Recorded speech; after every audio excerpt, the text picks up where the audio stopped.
Mic check, it's time for In the Trenches. Bucs battles, tales from the benches. No fluff, straight edge defenses. Buccaneer talk, breaking down the fences. Stay tuned. Hello everybody, welcome back to In the Trenches. I'm hoping everybody stayed safe from Hurricane Helene, was it, I believe? As I'm at the Dignitary Cafe right now, and as you can see, this is not the way we normally look. So we got 2 feet of water here. I got 6 inches of water in my house. So if I look a little disheveled, I am sorry. So hopefully everybody stayed safe. And if you're listening to this, obviously you did. The Buccaneers were a nice change up from the hurricane.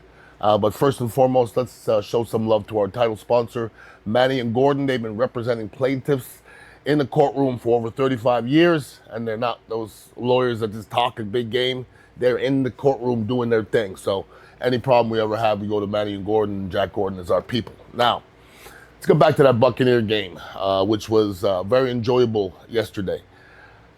33-16 against an Eagles team that I don't know at the beginning of the year anybody thought the Bucs would even beat the Eagles, more or less by 17 points. The Buccaneers, to this point of the year, if you say what kind of football team they are, you have to believe they're a good football team. Washington, their only loss is the Bucs. The Broncos figured out a way to win again yesterday. So the Buccaneers, for what they've done to this point, is a pretty darn big deal. And beating the Eagles at any point, although we'll talk a little bit later about the Eagles and where they're going, they seem just out of sorts. I don't know what it is. I can't put my finger on it. There was something going on at the end of last year with the Eagles, and it didn't look right. And it don't look right again. I mean, Sirianni just seems to be sitting back and watching shit happen. I don't know. It doesn't look right for me. No doubt about that. All right, first, let's talk about the heat a little bit. With Helene going by, the humidity was ridiculous. From what I hear, it was 105 to 108 degrees on the field. I have a little experience playing in the heat. I'm not positive, but it would have been Sam Weich's first year, which would have been 1992, I believe. The first game we played was against Joe Montana at Raymond James Stadium. No, sorry, the old Sombrero.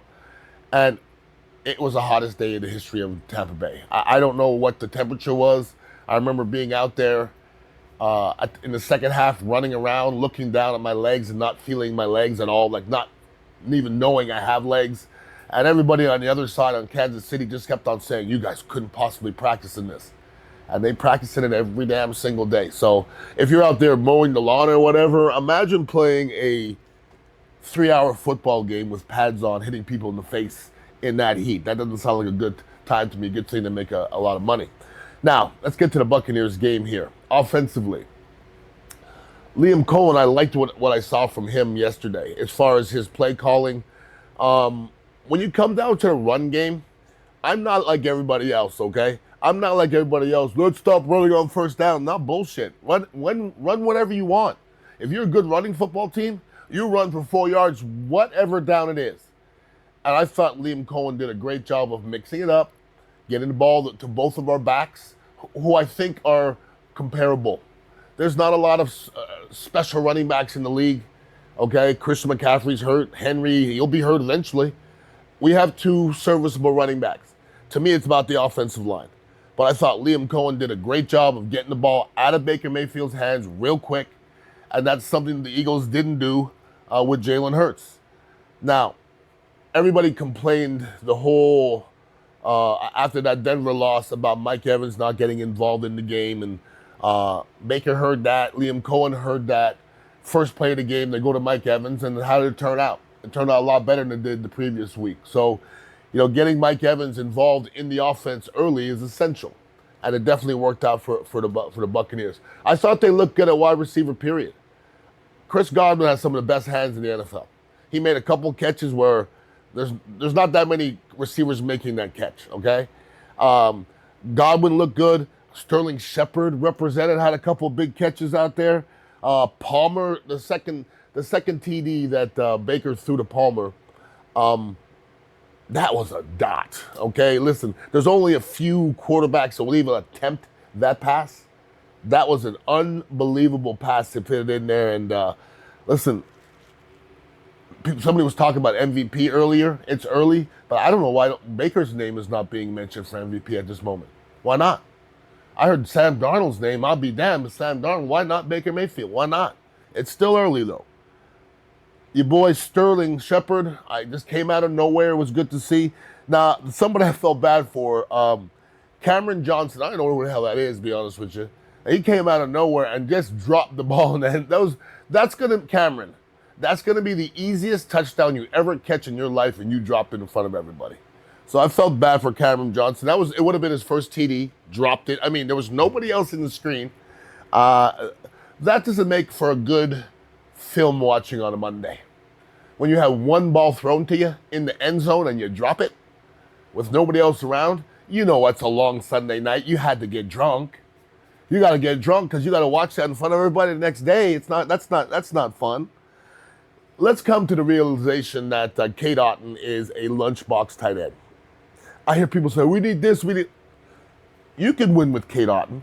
You're just not going to get a guy to stretch into the field. You go get a Cameron Brate. But Kate Otten is that guy who could catch 8 balls for 70 yards.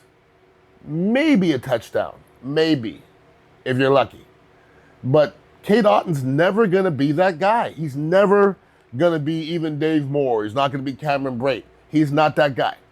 So I'm done complaining about Kate Otten because I know what he is. I know what he is. I don't have a lot of complaints about the game. Winning 33-16, you got to feel good about yourself offensively. The Buccaneers eviscerated that Eagles defense in a lot of different ways. I thought the offensive line played pretty well.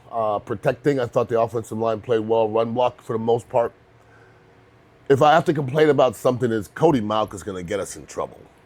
Cody Mauch, and listen, it's his second year. I've said many times, I probably improved 40% from my first year to my second year. Cody Mauch's not improving. And I don't know if it's a physical thing. I don't know if it's a mental thing, but he struggles every week. He struggles every single week. And here's the problem. When you put a film out, or you put numerous films out where you struggle every week, you know what you're going to get the next week? Whoever's playing you, their best rusher. Because that's a mismatch.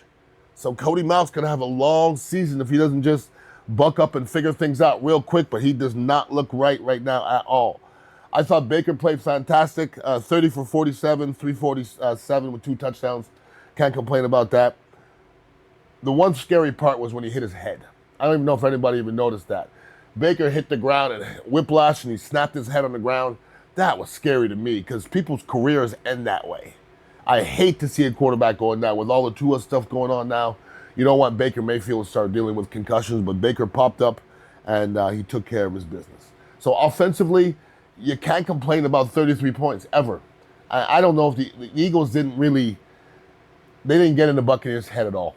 They didn't do anything to slow anything down, and the Eagles may be going straight downhill from here. Now, defensively, clearly the Buccaneers are a different defense with Vita Vea in there. Vita Vea, there's not a defensive coordinator in the NFL that wouldn't salivate over getting Vita Vea. And I don't care what defense you run. It doesn't matter. When you have a guy 360, 50, 40 pounds, I don't know what it is. It doesn't matter when you get that high. When you get a guy that big disrupting and moving the way he does, I've played against 340, but it didn't move like that. Like Gilbert Brown was a big old dude, but when at Gilbert Brown, he's still going to be there. You might go at Vita Vea and he may slant and do. Vita Vea is the most active fat guy I've ever seen in my damn life, ever. And that's a problem. You know what I always say to JTS? You have to run through somebody first. JTS still has never run through anybody ever. Okay, so if you say he did, show it to me. Show him running through somebody. Go back and watch the Vita Vea sack. Go back and watch it. Vita Vea, the ball was snapped and he went straight. He didn't veer. He went straight to the quarterback and the guard just couldn't stop him. If you're a 320-pound guard and Vita Vea gets on your edge and he's 350 pounds, physics are going to say you ain't going to block him. And Vita Vea knows that. And thank God I'm not playing no more because I wouldn't want to deal with that. Out of everybody in the league, he may be one of the guys that I just don't want to deal with, period. Vita, and I go back and forth with Warren Sapp every once in a while via text, and one of his complaints he had, and I brought this up before, is he didn't think that Vita was going to be able to stay healthy in Florida. And he's right to this point. Here's the sad part. I don't know if we've ever seen Vita Vea and Kalijah Kancey on the field healthy together. I think they've been on the field together, but I don't know if they've ever been healthy together. Can you imagine a healthy Vita Vea and a healthy Kalijah Kancey next to each other going at it? It'd be nice to watch for the next 6 years, but they're both in the training room too damn much. Now, 6 sacks, which I don't even know we had that many all year. 6 sacks in one game, you got to feel good about yourself, okay? Levante David is the Mike Evans of the defense. He doesn't get old, and he's still playing at the toppest of the level. I mean, Levante David's everywhere.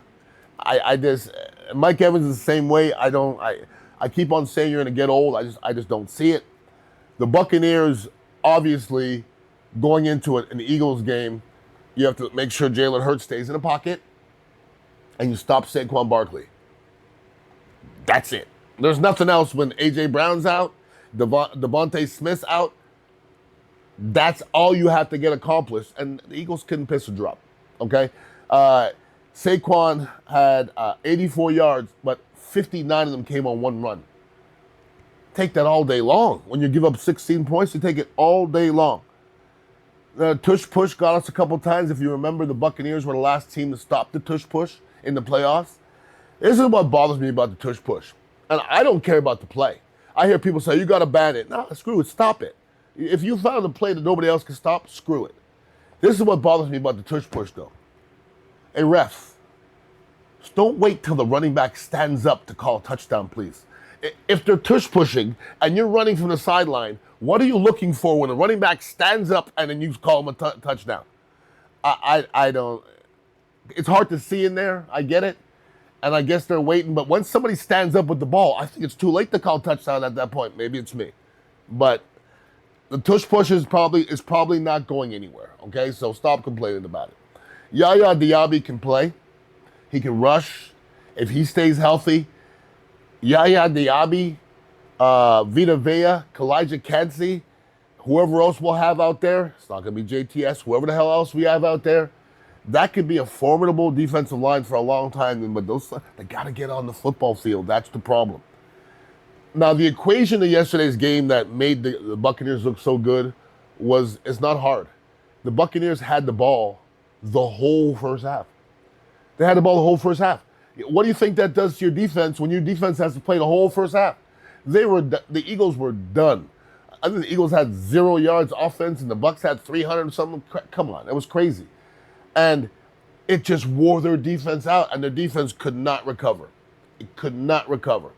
And offensively, we did whatever the hell we wanted to do.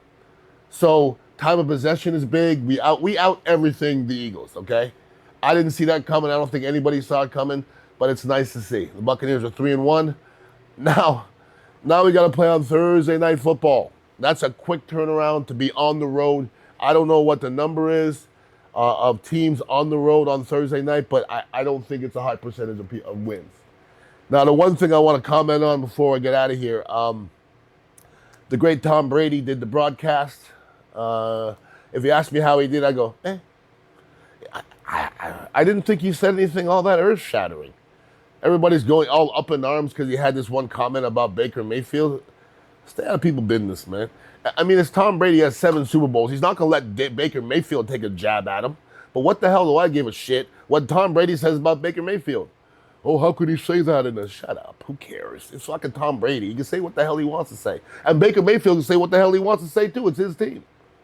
But I thought the broadcast in general was just, It didn't do nothing for me. And his shirt looked like an old man shirt. But maybe that's just me. But, I'm sitting here in a raggedy T-shirt and in a raggedy business, but what can you do?